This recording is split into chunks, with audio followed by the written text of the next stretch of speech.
Hi students, இன்னைக்கு ஒரு நீதி கதையை நம்ம பார்க்க போகிறோம். மாரல் ஸ்டோரி, கரடியும் இரண்டு நண்பர்களும். ஓகேவா, கதைக்குள்ளே போகலாம். ராமு சோமுன்னு ரெண்டு நண்பர்கள் இருந்தாங்க. ஒரு நாள் என்னாச்சு, ரெண்டு பேரும் தேன் எடுப்பதற்காக காட்டுக்குள்ளே சென்றிருக்காங்க. ஃபாரஸ்ட் ஏரியாவுக்கு ஹனி எடுக்கிறதுக்காக போயிருக்காங்க.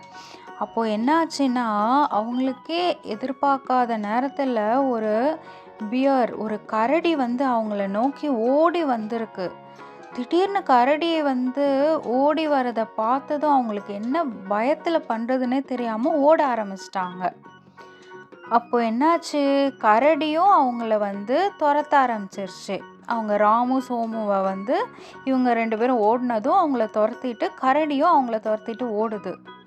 அப்போது பக்கத்தில் ஒரு மரம் இருந்துச்சு. அந்த மரத்தை ராமு பார்த்துட்டான், சோமு பார்க்கல. அந்த ராமு அந்த மரத்தை பார்த்ததும் டக்குன்னு அந்த மரத்தில் ஏறிட்டான். சோமுவுக்கு மரம் ஏறவும் தெரியல, அவனுக்கு மரத்தையும் அவன் பார்க்கல. அதனால அவனுக்கு என்ன பண்ணுறதுனே தெரியல. சோமுவுக்கு கரடி வர பக்கத்தில் வந்துருச்சு.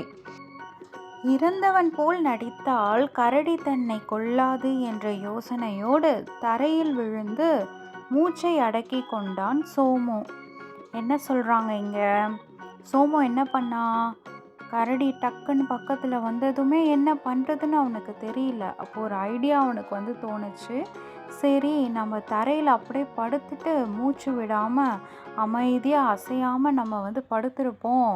கரடி நம்மளை எதுவும் செய்யாதுன்னு நம்புவோம் அப்படின்னு சொல்லிட்டு அவன் அந்த மாதிரி படுத்துட்டு மூச்சு விடாமல் படுத்திருந்தான். அவன் நினச்ச மாதிரியே கரடி அவன் பக்கத்தில் வந்துச்சு.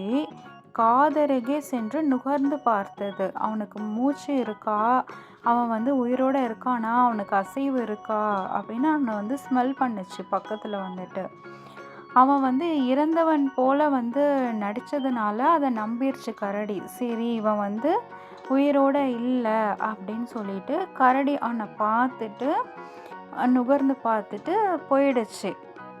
அப்போது இந்த சம்பவத்தெல்லாம் மரத்துலேருந்து ராமு பார்த்துக்கிட்டு இருந்தான்.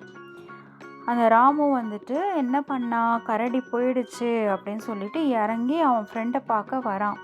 படுத்திருந்த அவன் ஃப்ரெண்டை எழுப்பி, கரடி உன் காதில் ஏதோ ஒரு ரகசியம் சொன்னிச்சு, என்னடா சொன்னிச்சு அப்படின்னு சொல்லிட்டு ராமு கேட்குறான். அதுக்கு சோமு சொல்கிறான், ஆபத்தில் உதவாத நண்பனை என்றுமே நம்பக்கூடாது என்று சொல்லிவிட்டு போனது என்றவாறே தனித்து நடந்து சென்றான்.